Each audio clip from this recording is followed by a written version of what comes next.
I welcome Robin today. Robin Smart has been the Public Education Coordinator with the Alzheimer Society of Guelph, Wellington since 2005. And previous to that, she worked in long-term care since the age of 16. So she's been around the elderly for a long, long time. Over the years, she worked in a variety of departments, including dietary, recreation, activation, and for many years as the admission coordinator for a local long-term care home. She has her master's at the University of Guelph here, so she's one of our alumni. And her master's degree, her degrees are from the University of Guelph. Her master's focused on helping people adapt to institutional living.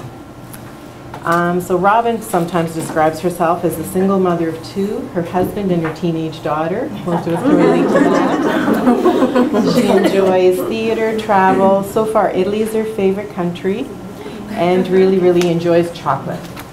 So I welcome Robin. Thank you. Thank you. I noticed there's no chocolate for breakfast.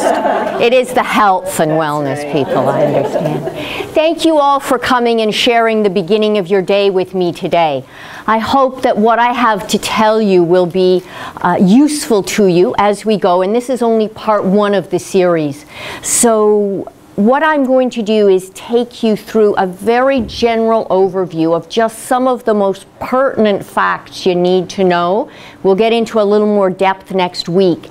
Since you all obviously can read, I'm not going to read every slide as we go through, and you've got the slides in front of you, but I will speak to some of the points.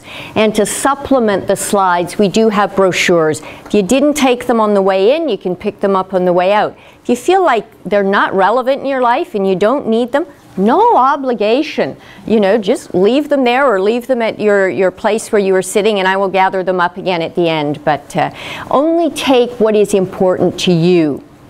Having said that, I am going to suggest that you consider taking all this material because you may become an ambassador for the Alzheimer Society. You may know somebody who needs it even if you personally don't, and you may slide our brochure and the list of our services over to somebody else at some point in the future. Are we okay for sound, folks? Have you been able to hear me and you're happy? Okay, then away we go.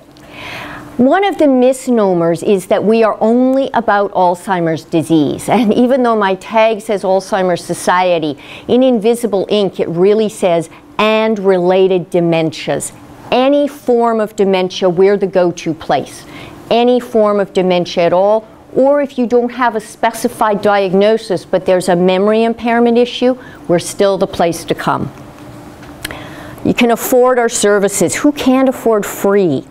One of the reasons that our services are free is that we rely on donations, generous donations. So here is my plug of the day. Bulk Barn has come on board to support the Alzheimer Society this coming Saturday. And you don't have to buy anything at Bulk Barn, but if you go there and make a donation up to $10, so it's not an expensive donation, if you made a up to $10 donation, they'll triple it. So every time you give $10 at a Bulk Barn this Saturday, we get $30. And that keeps the programs and services that I'm going to talk about free. So if you happen to be out and about, you happen to be near a Bulk Barn, it's only this Saturday, it's something to think about, because it means that nobody is turned away at the door. No special referrals are required. All you have to do is contact us in some way, or you can certainly be referred through a doctor's office or a memory clinic, but you don't need the paperwork. You just need an interest or a concern, and we're happy to talk to you. What makes us a little different and a little unique is that we don't think in units of service. When you come to us, you can come to us at any point. You can come when you're just worried. Should I be getting checked? Should I have my mom go see the doctor? You can come to us when you find out a diagnosis, or maybe you've known for a few years, but now you're really running into some issues and challenges and you need some advice there. At any point, you come see us for as long as you need. We don't say 8 visits, okay, you're done. We'll be there for the long haul because it is a journey. Alzheimer's disease can last anywhere from 2 to 20 years. The dementias on average last 8 to 10 years after diagnosis, so you need somebody who's going to be with you every step of the way, and that's us. We believe, because we absolutely know that there can be quality of life. We believe that there is life after diagnosis, and what we want to do is enhance quality of life for the person who's been diagnosed and all the people that care about them and are in their circle. So you can come to us depending on who you are and where you are in relationship, and we can still offer you service. And these are the free services. That's the first brochure you might have picked up, the one with the forget-me-nots, obviously, forget-me-nots on the front of it. Shot for the camera. All our services are available throughout Guelph and Wellington County. We cover all of the county. We have support groups for people with dementia in the early stages and for caregivers. And we specialize our support groups. I am sad to say that, unfortunately, there are numerous people who develop dementia under the age of 65. And we have a dedicated support group just for spouses who have young onset dementia, because it's a different situation when you've still got kids at home, you're still in the workforce, and you've been diagnosed. It's not exactly the same as when you're 90 and your partner has dementia. So different issues, different support groups. So we try to tailor everything to people's needs.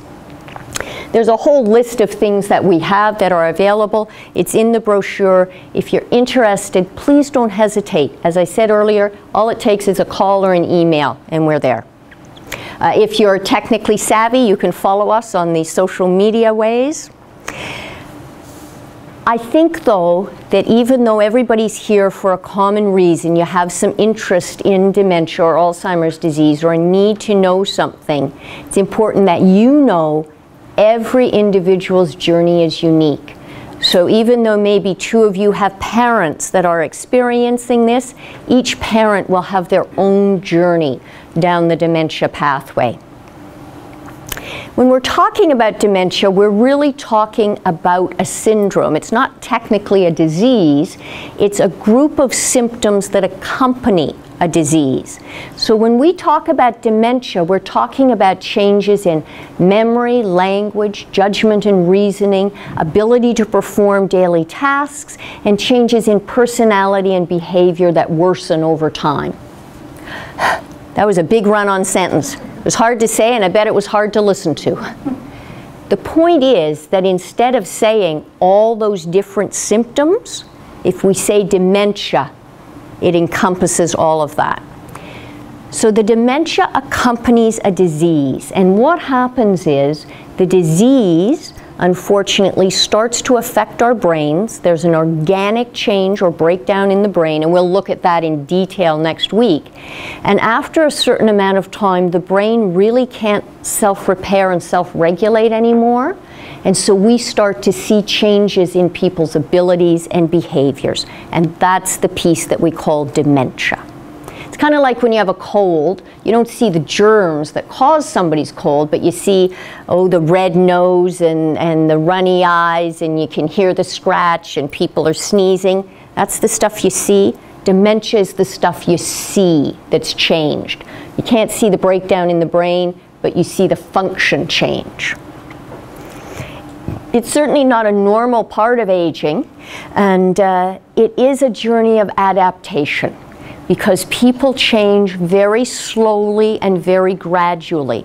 In fact, when it starts, often people don't recognize that there's a problem, because everything is a one-off and it's explained away. They were tired, they were tense, there was a problem, they were sick. And it's not until you start to see more and more occurrences and maybe look back and recognize a pattern that you realize something is happening. So it starts slowly and insidiously, and it can last for decades. Early diagnosis is really important, and that's why I brought the Getting a Diagnosis brochure. So that's there for you. You start with your family doctor. And they may or may not be able to diagnose for you, depending on their comfort level. They may refer you on to a specialist, but that is certainly available. In this area, we have geriatricians, geriatric psychiatrists, neurologists, and memory clinics, all of whom specialize in diagnosing dementia. It says it's important because it gives you access to the medication. So there are 4 treatments. They don't stop the progression of the disease at all, but what they can do is help with those symptoms, can help you get back a little bit of function. And because they work to sort of hold you where you are, you want to have them earlier on that continuum than later. You want to get them as soon as possible. Enough with the medical. I want to just focus for a few minutes on the reality of what life is like for somebody who has a diagnosis. And so I don't want to stay with the biological model. I want to take you to the lived experience. And Dr. Alan Powers, I think, has summed it up very neatly. He suggested dementia is a shift in the way a person experiences the world around them. And that kind of sums it up. Their experience of the world is usually shifted compared to ours. And that needs to be our guiding principle or our guiding thought as we try to interact and work and function with folks. First of all, processing speed is slowed. It's dramatically slowed down. So people with dementia usually don't do well in crowded or noisy or rushed situations. That means that social activities become challenging, means that the kinds of errands that we run in grocery stores or malls become challenging. It means that spontaneous things where, oh, let's go now, become challenging. So people don't do well in those situations. One thing that isn't damaged is the ability to feel emotion. So people with dementia have intact emotions, but the volume dial or the control knob, that's the part that's damaged. So they can't dial it down. It's possible to feel anything that they were ever able to feel, but they really can't put a lid on it. They can't self-soothe, self-talk, kind of keep it in perspective. So it's the ability to control emotion that's damaged. We can be very supportive of that by simply listening, not agreeing or disagreeing, not trying to solve the problem right away, but by hearing what they say and literally saying it back to them. Boy, you sound angry, or ooh, you seem really upset, or whatever it is. If you give them back the emotion by naming it and recognizing it, it helps dissipate before you get into any problem solving. Now, people go on believing what their brain is telling them, even when their brain is no longer giving them reliable information because the disease process has damaged its ability to interpret stimuli.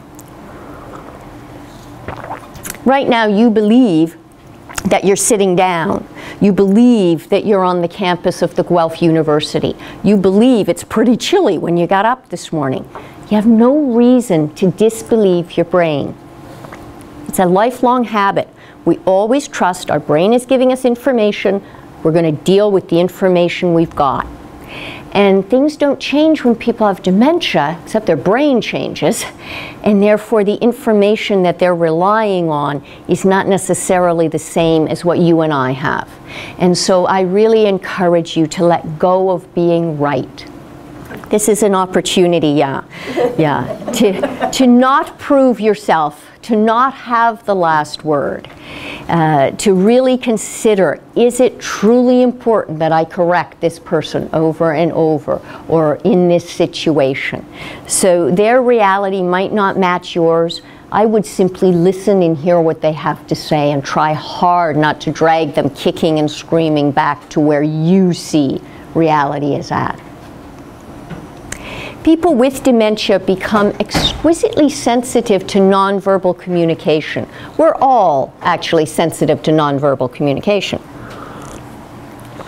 And people with dementia start to lose vocabulary. Remember I said language was one of the things affected?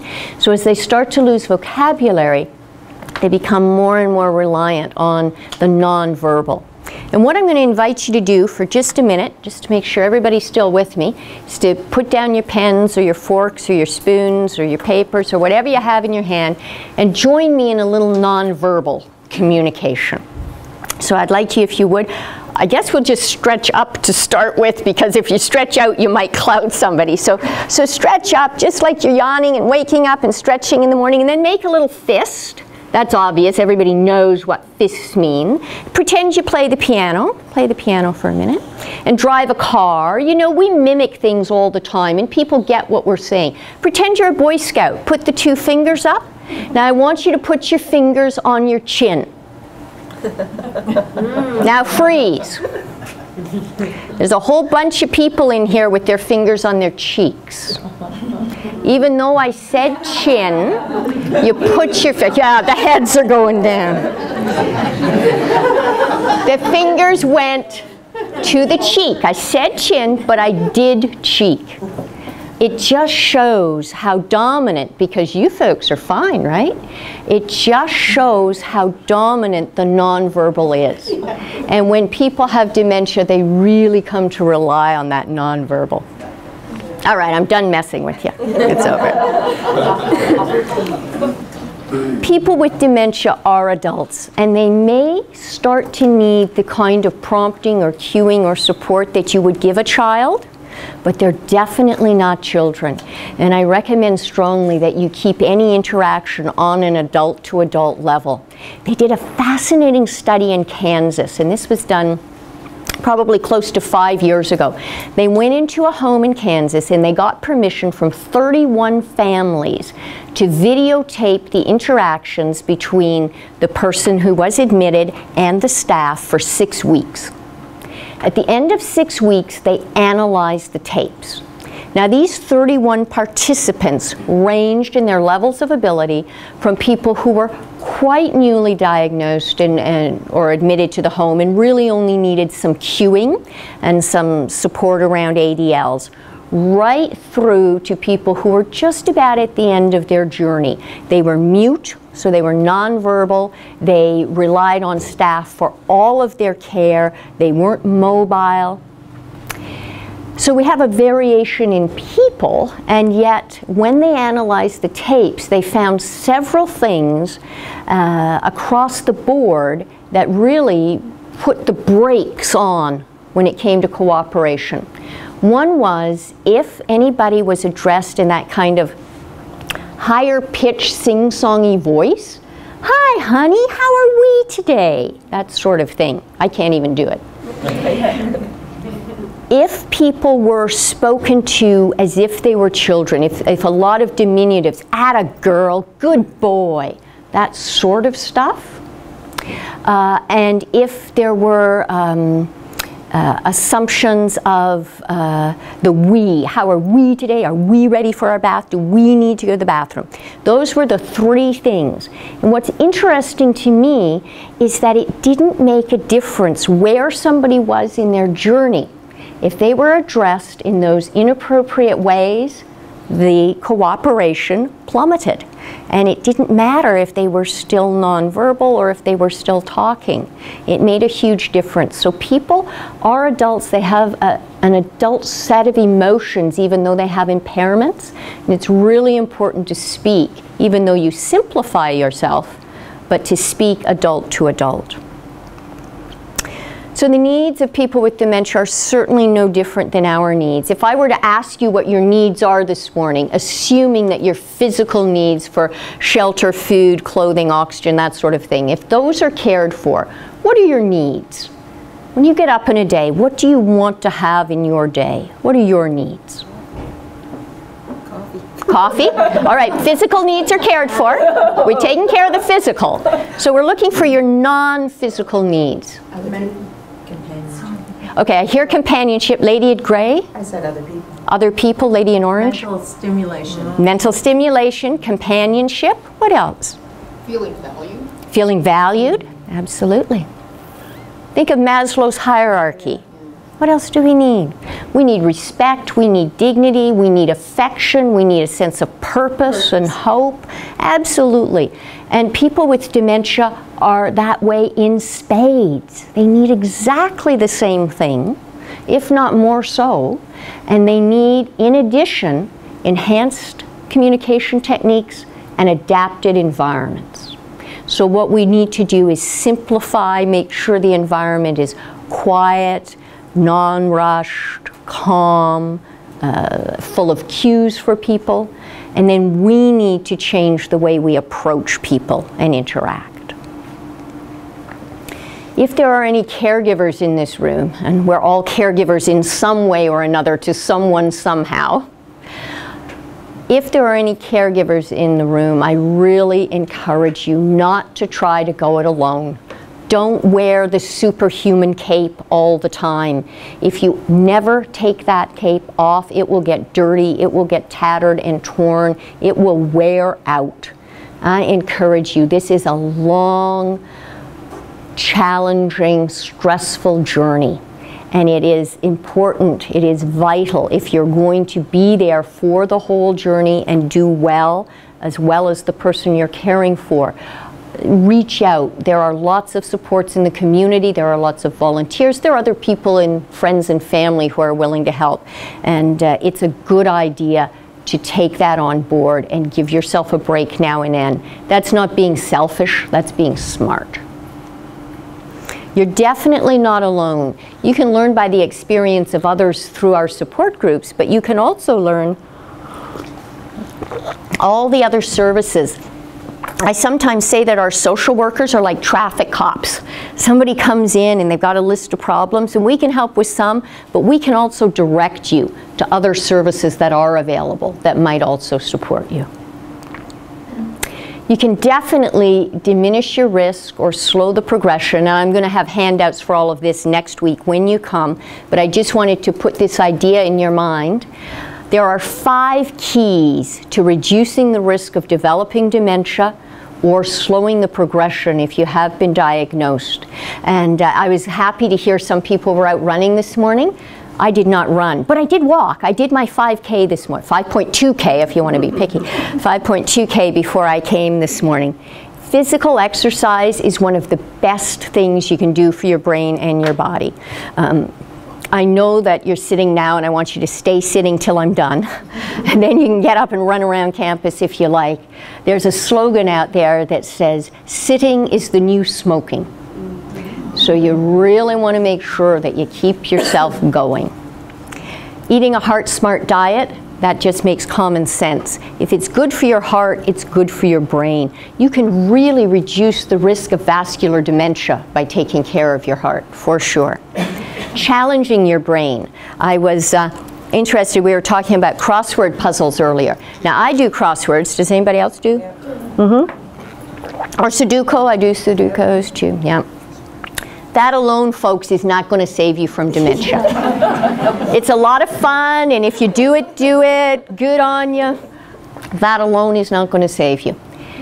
What happens is our brains, they're very smart, but they're also a little lazy. I like to think efficient, a little efficient. Our brains, when we do the same things, say, oh, I know where this is going. And they have built a neural pathway for something that we do over and over and over again. The brain says, oh, I've got a little shortcut. I'm just going to fire off these neurons, and I know just where this is going and what I'm going to do. And if you're only firing the same neurons over and over again, even though it's fun and interesting, you're not building any brain reserve or brain capacity. You're not going into new, uncharted territory. And if you want to challenge your brain, that's what you need to do. Something different, something new. You don't have to go take Greek or calculus or something hard or what I would consider torturous.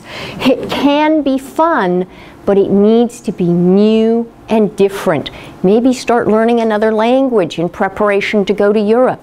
Maybe take up a musical instrument because you never got a chance to do lessons as a child. Trial something for 6 weeks down at the community center. See if you like it or not. It's the new and different piece that makes a difference. Maintaining or increasing your social interaction.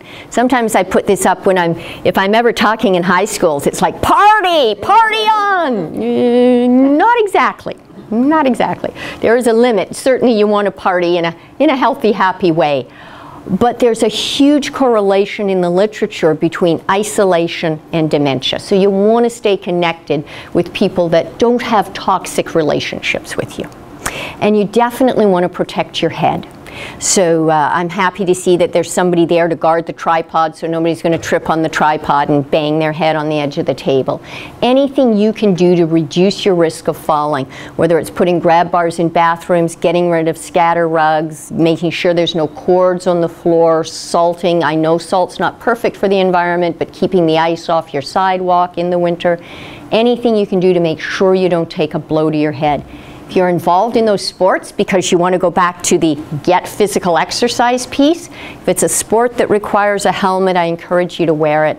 And if you have kids and they won't wear their helmet because it's dorky, let them go pick their own helmet. Even if it's the most expensive one on the shelf because it's covered with, you know, exotic decals of some nature. It's worth the money if they wear the helmet, in my opinion.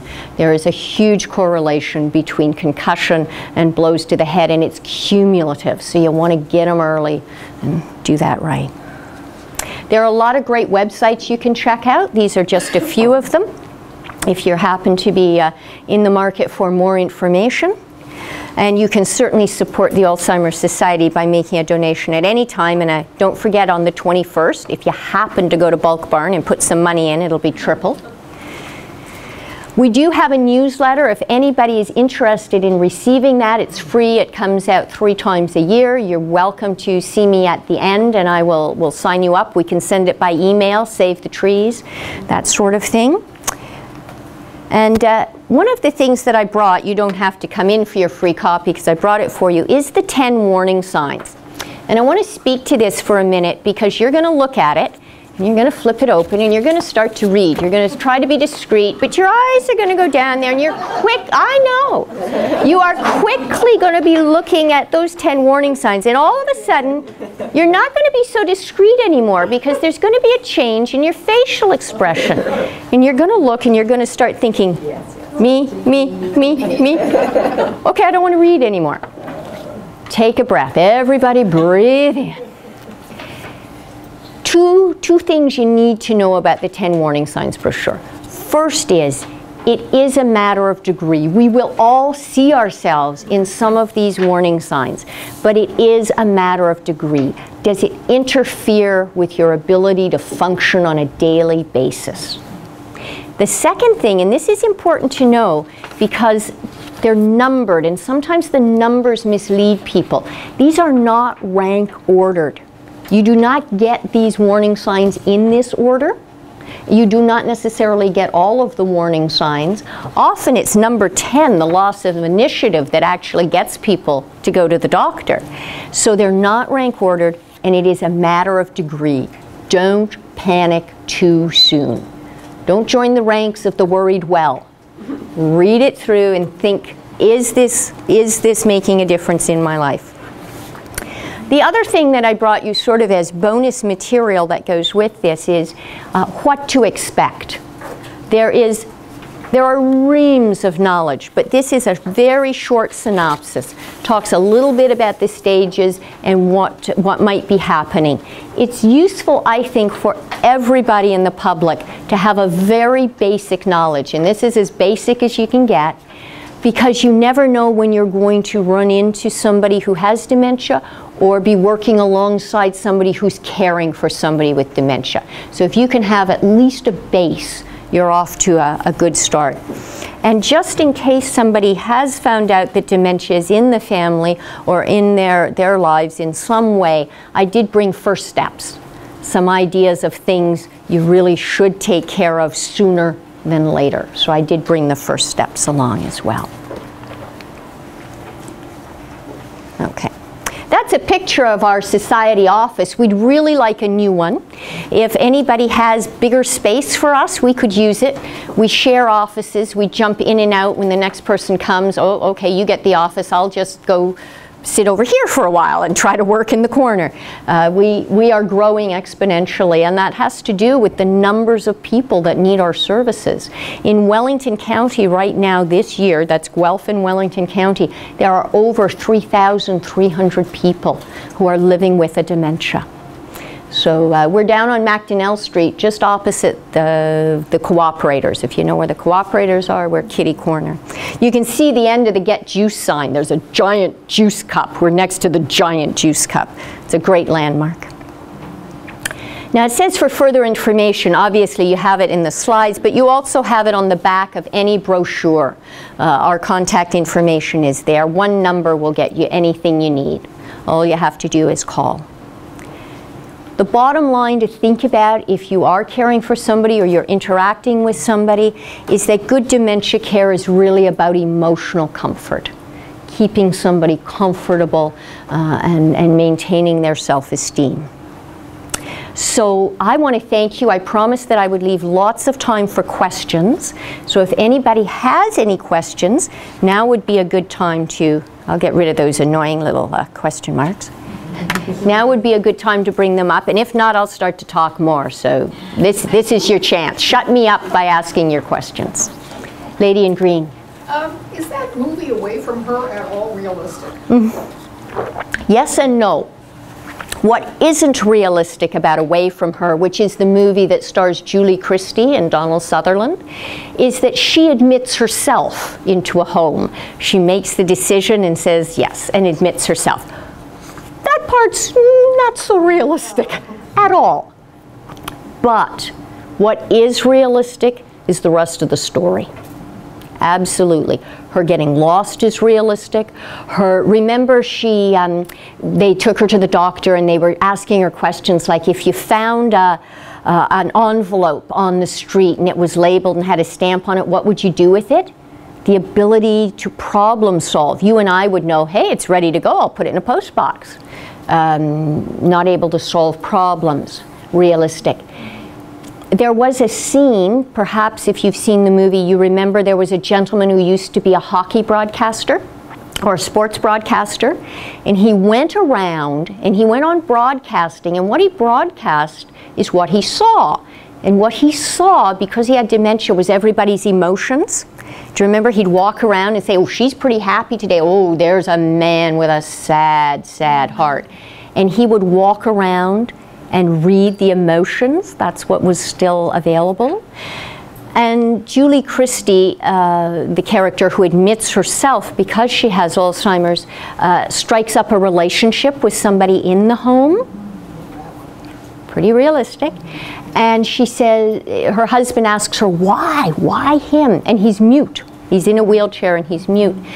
And it's because he doesn't overwhelm her. He's not always talking at her. It's very peaceful for her because communication, unless it's adapted, can become a strain instead of a support. So yeah, I'm afraid that was pretty realistic, other than the fact that I have never met somebody who willingly admitted themselves, and I did admissions for years. Yes? I actually have a mother-in-law who willingly admitted. To long-term care or to retirement? To seniors' home with care. But it was, in the grand scheme of things, I'm really glad to hear that because it's a rarity. Many people will willingly admit to either retirement or assisted living of some nature. Long-term care? Not so much. No. So that would be my say on it. It was filmed locally. I recognized I had been in the facility because it was filmed over at Freeport. So yeah. So filmed locally. It was set in the 80s. The story was set in the 80s. We've come a long way. You won't go to a facility now and be told, don't come and visit for a month. You will not hear that now. No. Good question. Yes? Well, I have another question too, is because I have a friend whose mother-in-law recently died of Alzheimer's, but she originally started out in, I guess it's what you'd call assisted living, but she wasn't in very good shape even at that point. And so, of course, they didn't get the government subsidy for that reason, so it's how they decide that you're actually a long-term care patient as opposed to... How do you qualify for long-term care? That's what I'm asking. Sure. It is determined by CCAC, that is the Community Care Access Center. So CCAC is the gateway to long-term care. You can go to any retirement or any assisted living facility under your own instigation. You phone them up, you say, how much does it cost? You have a space, I want to be on your list. Long-term care, though, the only way to get into LTC is to go through community care. So normally what happens is people are accessing the services at community care earlier. For many people, they're having support come into the home and try to assist in the home, or they're having other services in the home. And then that care worker, they are assigned a case manager, and that case manager is the one who does the evaluation to decide if you qualify for long-term care. And then you would do due diligence, you go out, you tour the homes, you rank order up to 5 homes, then you go on the waiting lists for the homes. Then you wait and wait, and then you get the call and you have 24 hours, go. And this might be going, you're not even in assisted living, you can still be at home? You can be at home with care coming into the home. There comes a point where they can't put enough care into the home to support you. So, and yet you may not have $3,600 a month to stay in these assisted living places. I know. What do they do with you? I know. Yeah, it's a real burden on family. Financially often, I know people who drop down to part-time work so that they can support their family members because they're waiting, they're in term. Yeah, it's a challenge. Yes? I've been visiting someone in a retirement home, and I've been trying to stimulate him rather than because he's bored and lonely and definitely has Alzheimer's. But should I back off? No, I think what you want to do is you want to have what we would refer to as appropriate stimulation. So if he's enjoying the visits, or if you're going out for walks or going out for coffee, or I don't know, bringing him a picture book of locomotives because he loves trains or whatever you're doing, totally good.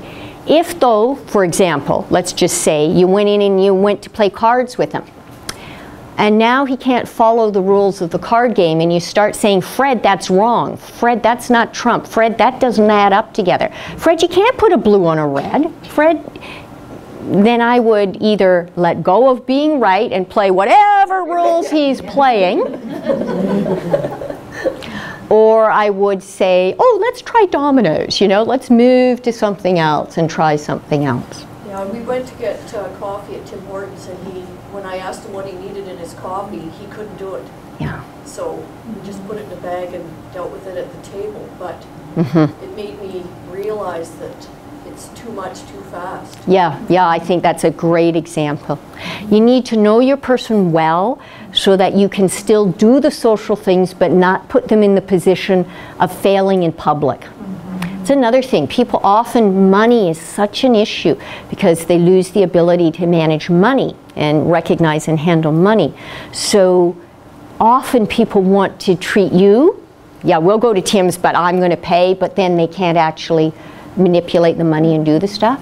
So you can get around things. You can often start going through the drive-through where you do oh, I'm next to the window, I'll handle it. You know, you handle everything, and then you go down to Riverside Park or something and you sit either in the car or on the bench depending on the weather, and you watch the geese and have your treat. So you start adapting things. If restaurants get too loud and too busy, but you don't give up. You never give up. It's always an adaptation as opposed to an abandonment. Yes? I was wondering about language and loss of words. As a person who's caring for someone else, do you fill in those words when, you know, you prompt, or how do you deal with that? There is no one answer. There is a large school of thought, and I agree with this, that you let the person look for the word for a certain period of time. But if you know the word, then I would give it to them. if somebody has dementia and they're struggling with memory issues and language issues, if they spend too much time and energy searching for that word, they often lose the rest of the sentence. So you have a better chance of communicating if you supply the word. Usually they say thank you and then they can go on. If though they don't say thank you, they say, oh, shut up, then you don't do it again. But you have to, I can't say across the board you do or you don't. You have to know your person and try the situation, and if they say, oh, shut up, you don't take it personally, because you know, intense emotion, no lid, right? So, but I usually, you let them try to find the word, but if they can't find the word, and if they're trying to describe it to you, you know the thing, and you put it in, and you turn it, and it go, give them the word key. Like, just give it to them. They're doing their best. Absolutely. Sir? I've got to run, I just wanted to say this was really useful, and if nothing else I learned I could let my dad win at crib. Yeah. It's gonna kill me, but I'm gonna do it. Good man. Don't make it obvious, though. Don't make it obvious. Pleasure. Any other questions? These have been really good questions. Very interesting questions. Yes? I know when my mom had Alzheimer's, it was difficult to get care in the house. Do you have an easy road to getting to that? First thing I would suggest is make an appointment with our social work staff for a one-to-one brainstorming session for your parent's situation. One of the handouts that we give out the most often is, I think it's 7 ways, I can't remember what the number on it is, but ways to introduce home help when the parent says no. And there are lots of soft handoffs. I'll just give you a couple of examples, but you really need to come in and brainstorm what service is going in and how you're going to present it. Often people, at least my experience is, my parents don't waste money. They grew up with, you know, straighted circumstances, and I honor that and recognize that. So if it is a gift, and this is how we got my mom to take a cleaning lady, we all prepaid it, and we gave it to her. So double whammy. It's already paid for, not going to throw that out, and a gift from my 3 daughters. How can I insult my 3 children? So sometimes, depending on the person, that, and now she loves a cleaning lady and I don't pay for it anymore, she pays for it herself, it's fine. But we, you know, we got it started. She can afford it, it's okay. I wouldn't let her do it if she couldn't afford it. So there's different soft handoffs. Sometimes you can get companions in because they're friends of yours. They're friends of yours and they need so many hours to get their certificate or something. You'd be doing them a favor. It's never you need it. It's always what they are doing for somebody else. How they can do a favor, or how they can help you sleep better at night. You know, you want the lifeline on. It's not you need the lifeline. It's, Mom, it's all about me, and I know it's selfish, and I know, you know, I'm asking a lot of you, but I feel so much pressure at work, and, you know, the kids are making me nuts, and Dan's laid off now, and I just can't be thinking about you two, so just, would you do it for me? That sort of thing. So there's different ways to introduce the care. Soon as you tell somebody they need it, what happens? Damn right. Absolutely. So excellent question. Yes? If we make it past the age of 85, what's the percentage of people over that age that end up with dementia at some point? At age 65, 1 in 10 people will have a form of dementia.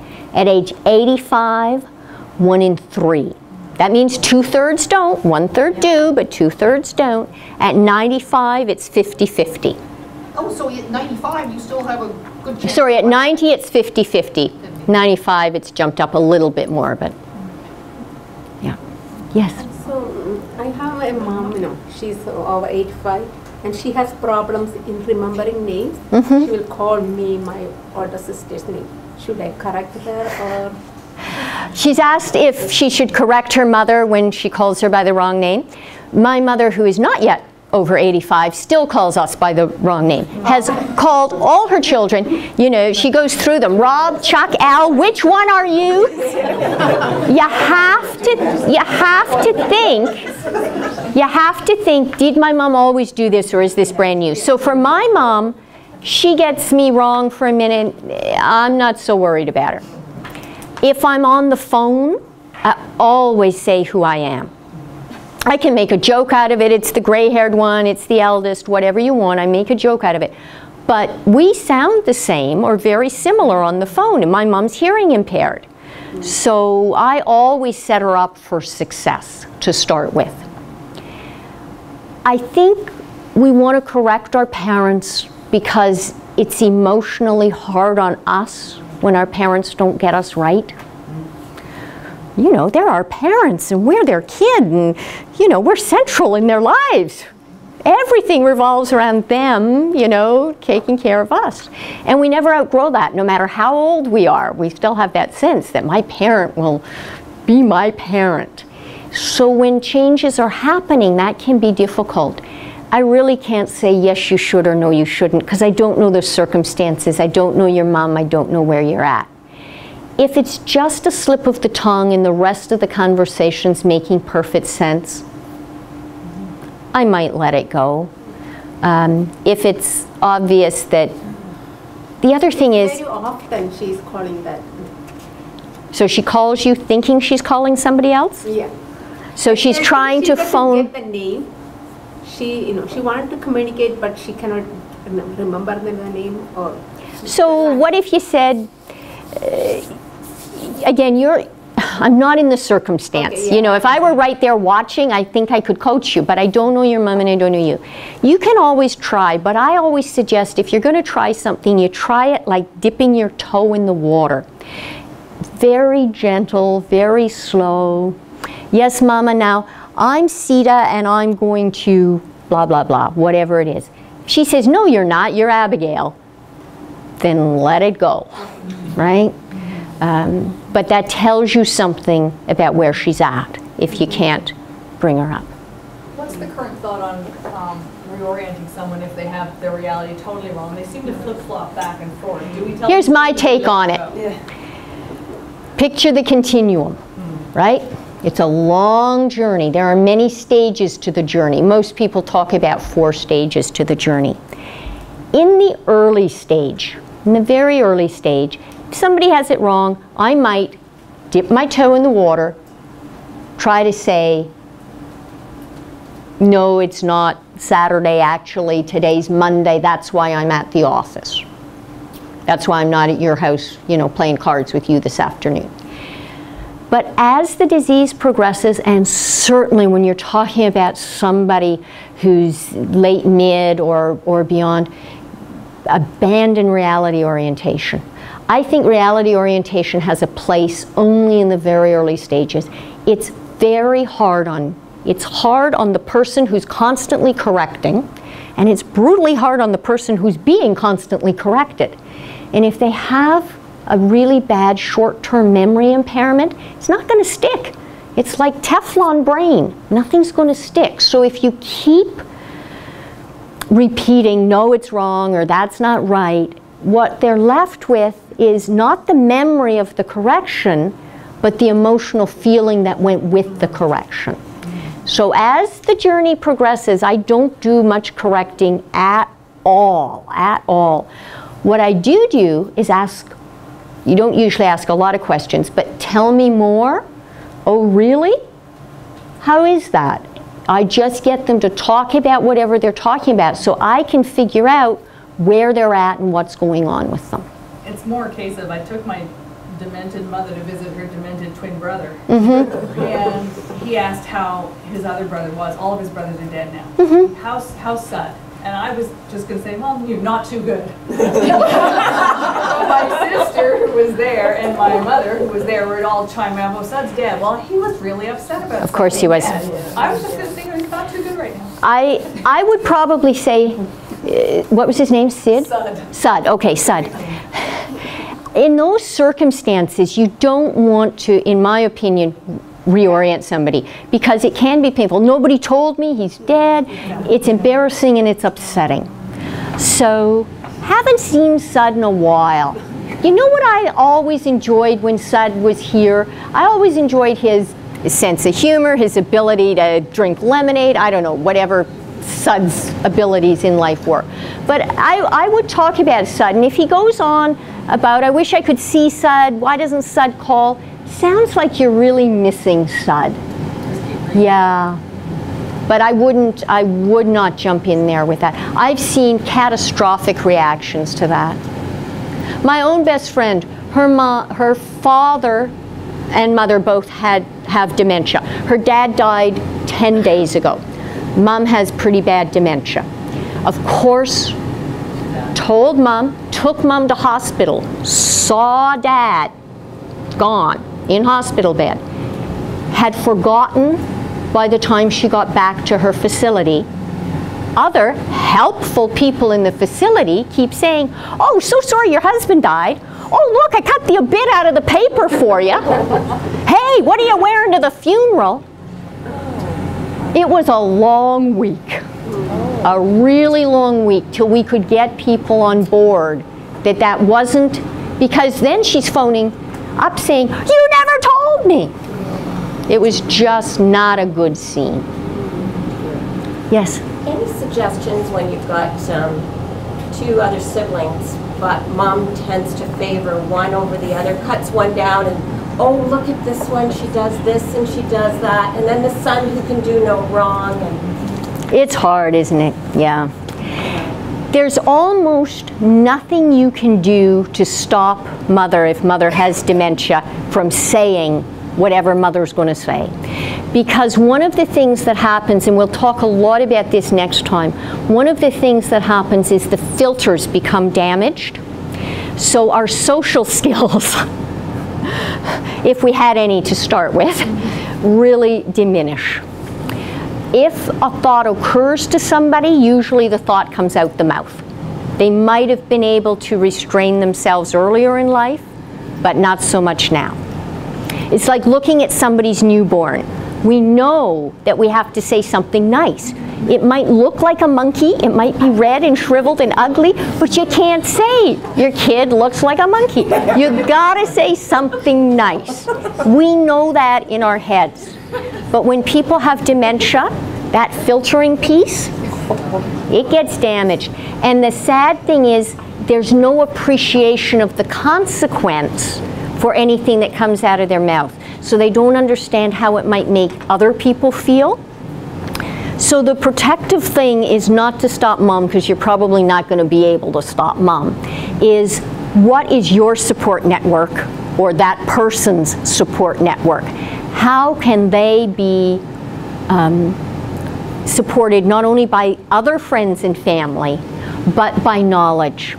They need both a good understanding of the disease and then their own props. Sorry. If I had a magic wand, I would make so many things change in the world, but I don't have that magic wand to fix that. Do you have any recommendations on reading to help with physical activity for people who are mobility challenged? There are a variety of things you can get. Depends on what the physical mobility challenge is. Is it due to Parkinson's? Is it due to stroke? Is it due to arthritis? Charcoals. Painful. So what I would do is I would call CCAC and get an OT in there, or a PT, physical therapy or occupational therapy. See, and you might be able to get that just through your doctor's office, particularly if they're seen by a family health team. They often have OT and PT right on the family health team. But that's where I would start. Thank you. You're welcome. I know it's after 9:30. I know they want me to shut up, so I'm done. But thank you. I can stay if you can stay. If anybody does want to ask me anything, I'll certainly stay for a few minutes. And I hope you all come back next week and we'll do some more. So thank you. Have a great day.